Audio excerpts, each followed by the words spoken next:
So Engine Capital, who invested heavily in LYFT, pushes LYFT to explore strategic options, including a sale. Isn't that interesting? Including a sale. Obviously, they want a seat at the table, which they're getting. They want to change things up. They are called an activist investment firm. Engine Capital wants LYFT to consider strategic alternatives, including a sale, piling more pressure in its proxy battle against the ride-sharing platform. The investor, which owns about 1% of LYFT, also accused the company's board of lacking financial expertise. I would not disagree with that, saying 7 of its 10 members did not have much prior experience as directors of public companies. Earlier this month, Engine nominated 2 directors to the board of LYFT and said its attempts to engage with the ride-hailing company's leadership were rebuffed.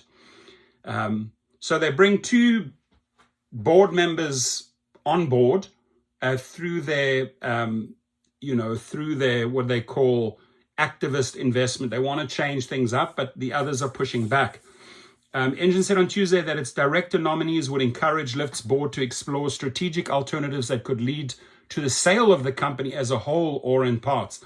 It proposed that LYFT execute a $750 million accelerated share buyback plan to counterbalance stock underperformance and signal confidence to the market. LYFT's cash balance and short-term investments totaled about $2 billion at the end of last year. In response, LYFT said it was confident on its prospects, citing the company's recent entry into the European market. I think that is a good thing, through its buyout of FreeNow and an inaugural share buyback program announced earlier this year. The company's shares have fallen about 83% since its initial public offering in 2019, compared with sharp gains at larger rival Uber Technologies. LYFT has a market capitalization of about $5.2 billion, while Uber is valued at $164 billion. Big difference.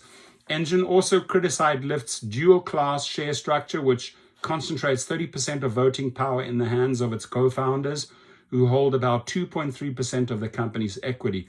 The activist called for the board to eliminate staggered elections and address excessive equity dilution, which said it has averaged nearly 8% annually, undermining shareholder value. So they're there to mix things up. The old regiment with Risha on board doesn't want to change anything. Your comments, please.